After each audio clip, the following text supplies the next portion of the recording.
Hello, and welcome to the summary of adult children of emotionally immature parents. This has become one of my favorite books because a lot of people grew up thinking they had the perfect parents or the perfect family, and they realize when they grow up that something isn't right with their lives and they can't really make sense of it. But after reading this book, they realize that their lives weren't so perfect after all, and in very subtle ways that are often unnoticeable. So, some kids are born more mature than their parents. Neglecting kids' emotions can affect them for the rest of their lives and deeply affects sensitive kids. Immature parents are not consistent nor reliable. Think about your own childhood as you go along with the summary. Two types of children come out of emotional neglect: internalizers and externalizers. This is why kids in the same family can turn out to be so different, like they're opposites of one another. Do you believe that the problems in your life are all your fault? If so, then you have coped with neglect by becoming an internalizer. If you blame the outside world for your issues or problems in life, then you're likely an externalizer. Internalizers like to learn things, are self-reflective, love competence, solve their own problems, and are very sensitive. Internalizers don't like to feel like frauds and feel guilty when they disappoint other people. Some internalizers have an alert nervous system from the time they're born and can feel like they don't have any needs and are self-reliant. But this isn't true. This is just a coping mechanism, of course. Externalizers do things before they think and tend to be impulsive and believe that things need to change in their surroundings in order for them to achieve happiness. They also often believe that other people get good stuff in life through unfair means. They blame others for their problems and make excuses to rid themselves of shame. Does that sound familiar to you, or do you know someone in your life like that?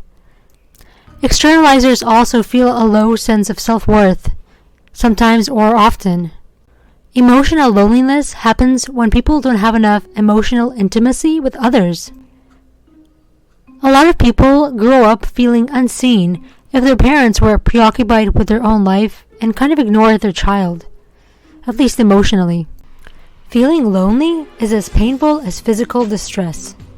If a parent is afraid of deep feelings, they may feel lonely, as can their kids, as a result.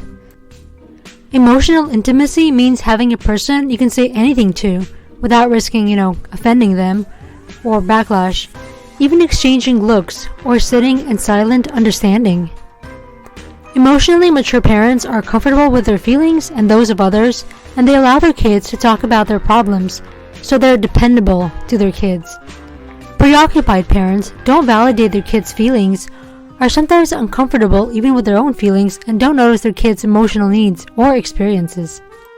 They may even get angry or anxious if they see their kids distressed, which causes kids to shut down their feelings, and this isn't healthy for them.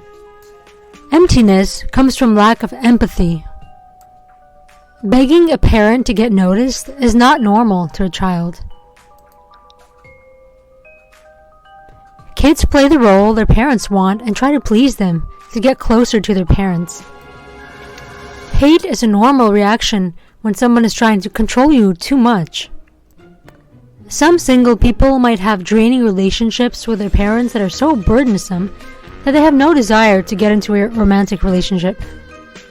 Children do whatever they can to connect with their parents, to have at least some kind of relationship with them, and this is really a survival instinct because they're so dependent on their parents.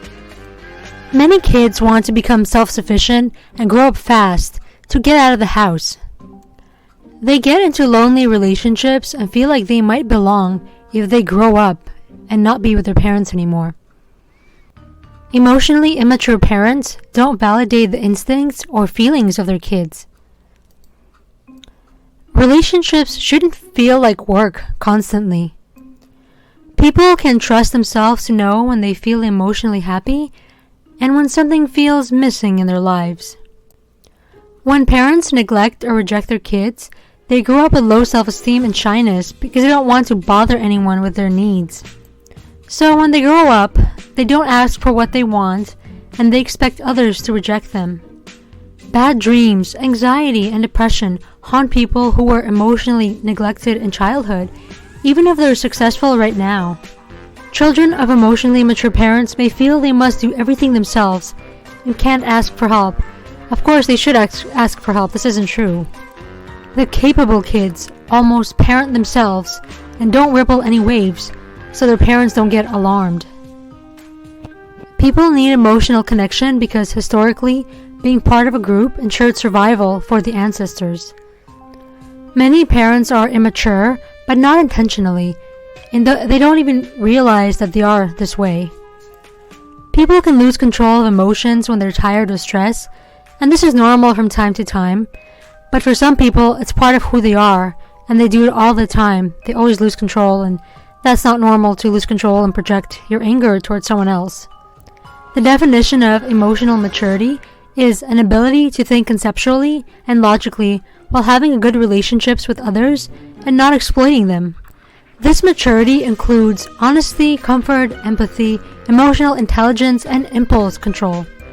Emotionally mature people get along well and enjoy sharing their experiences with others. They like to directly and realistically deal with conflict while processing their feelings rather than denying them. Immature people tend to be rigid and follow one path, and it's harder for them to make emotional decisions. They get defensive and don't tolerate stress very well. Their mind gets closed once they make a decision. They deny or distort reality and don't admit their mistakes, but blame them on others. They often rely on substances for soothing themselves and don't tolerate differences and think everyone should think or believe what they do. They get defensive so others can't criticize or get close to them, but they don't see themselves that way.